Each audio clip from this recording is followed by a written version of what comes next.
Power റൂമിന് വേണ്ടിയിട്ടുള്ള മത്സരങ്ങളാണ് ബിഗ് ബോസിൽ നടന്നത്. അതിൽ ആദ്യഘട്ട മത്സരം മാത്രമേ കഴിഞ്ഞിട്ടുള്ളൂ. ഫസ്റ്റ് ഘട്ടത്തിൽ വിജയിച്ചിരിക്കുന്നത് നെസ്റ്റ് ടീമാണ്. അവർക്ക് ലഭിച്ചത് 2 പോയിന്റും അതുപോലെ തന്നെ ഡെൻ ടീമിന് 1 പോയിന്റും ടണൽ ടീമിന് 0 പോയിന്റാണ് ലഭിച്ചത്.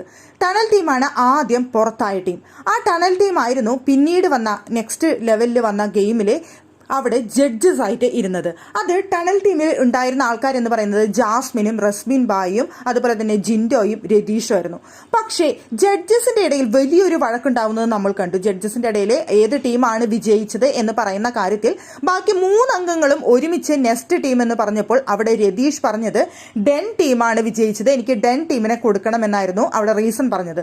അവിടെ അതുപോലെ തന്നെ പറയുന്നുണ്ടായിരുന്നു രതീഷ് ഭയങ്കര സ്ട്രോങ് ടീമാണ് അവിടെ സിജോയുടെ ടീം, അതുകൊണ്ടാണ് അവർ 5 പേരുണ്ട്, ഇത്രയും സ്ട്രോങ് ആയിട്ടുള്ള ആൾക്കാരെ പവർ റൂമിലേക്ക് വിടാൻ ഞാൻ താല്പര്യപ്പെടുന്നില്ല, അവിടെ പോവേണ്ടത് വീക്കായിട്ടുള്ള ഡെൻ ടീമാണ്, അതുകൊണ്ടാണ് ഞാൻ ഡെൻ ടീമിനെ സെലക്ട് ചെയ്തത് എന്നവിടെ ഗെയിം പ്ലാൻ ആയിട്ട് അവിടെ രതീഷ് പറയുന്നുണ്ടായിരുന്നു.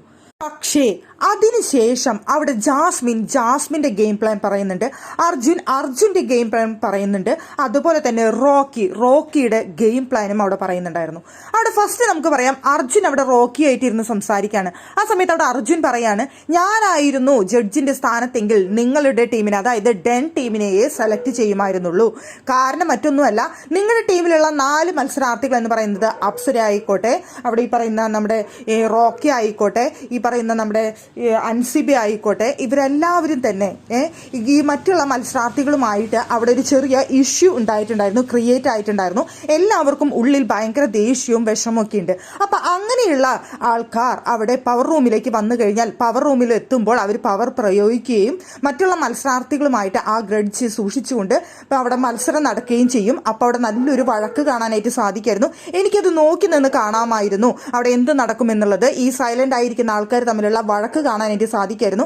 അതുകൊണ്ട് ഞാൻ അവിടെ ഡെൻ ടീമിനെ സെലക്ട് ചെയ്യുമായിരുന്നുള്ളൂ. പക്ഷേ അവിടെ മറ്റുള്ള ജഡ്ജസ് ചെയ്തത്, അവിടെ നടന്ന മത്സരം ആരാണ് ബെറ്റർ ആയിട്ട് പെർഫോമൻസ് ചെയ്തത്, ആ പെർഫോമൻസിന്റെ അടിസ്ഥാനത്തിലാണ് അവിടെ ടീമിനെ സെലക്ട് ചെയ്തത്, അതുകൊണ്ടാണ് അവർ നെക്സ്റ്റ് ടീമിനെ സെലക്ട് ചെയ്തത് എന്ന് അവിടെ ഇരുന്ന് പറയുന്നുണ്ടായിരുന്നു.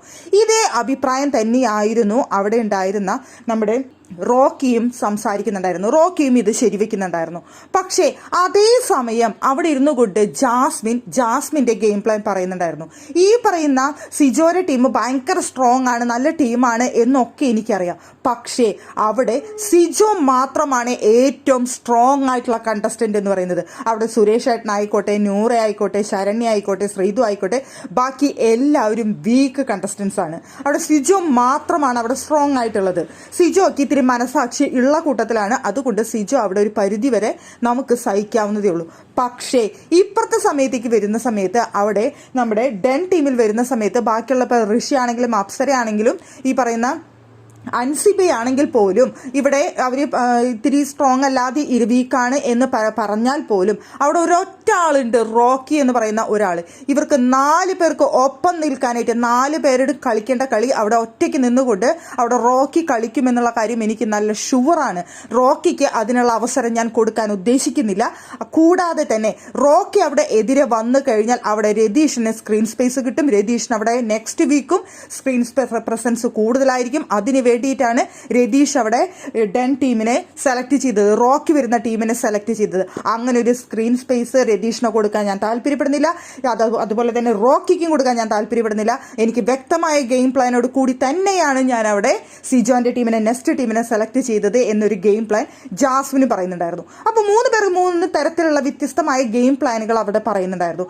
ആരുടെ ഗെയിം പ്ലാനാണ് കൂടുതൽ ബെറ്റർ ആയിട്ട് നിങ്ങൾക്ക് തോന്നുന്നത്? ജാസ്മിൻ്റെതാണോ അർജുൻ്റെതാണോ? ഈ പറയുന്ന ഈ റോക്കി പറയുന്നുണ്ടായിരുന്നു, ഞങ്ങളെ സെലക്ട് ചെയ്താൽ മതിയായിരുന്നു, ഞങ്ങൾ നന്നായിട്ട് ഈ അവിടെ വന്നു കഴിഞ്ഞ് ഞങ്ങൾക്ക് ചെയ്യാനായിട്ട് ഒരുപാടുണ്ടായിരുന്നു എന്നുള്ള തരത്തിൽ റോക്കിയും പറയുന്നുണ്ടായിരുന്നു. അപ്പോൾ ആരുടെ ഗെയിം പ്ലാൻ ആണ് കൂടുതൽ ബെറ്റർ ആയിട്ട് നിങ്ങൾക്ക് തോന്നുന്നത്? എന്തായാലും ഓരോരുത്തർക്കും അവരുടേതായ ഗെയിം പ്ലാൻ വ്യക്തമായി അവിടെ കളിക്കുന്നുണ്ട് എന്നുള്ളതിൻ്റെ ഏറ്റവും വലിയ തെളിവായിരുന്നു ഓരോരുത്തരും പറയുന്ന കാര്യങ്ങളും. അതിൽ ആരുടെ ഗെയിം പ്ലാൻ ആണ് വിജയിക്കുക എന്നുള്ളത് നമുക്ക് കൃത്യമായി പറയാൻ സാധിക്കില്ല. പക്ഷേ അവിടെ ബാക്കിയുള്ളവരെല്ലാവരും പൊട്ടന്മാരായി വെറുതെ നിന്ന് ഗെയിം കാണുകയും കളിക്കുകയും ചെയ്യുമ്പോൾ ചിലർ അവിടെ കൃത്യമായി ഗെയിം പ്ലാനോട് കൂടിയാണ് കളിക്കുന്നത് എന്നുള്ളതിൻ്റെ ഏറ്റവും വലിയ തെളിവായിരുന്നു അവരുടെ ഈ സംസാരം എന്ന് പറയുന്നത്.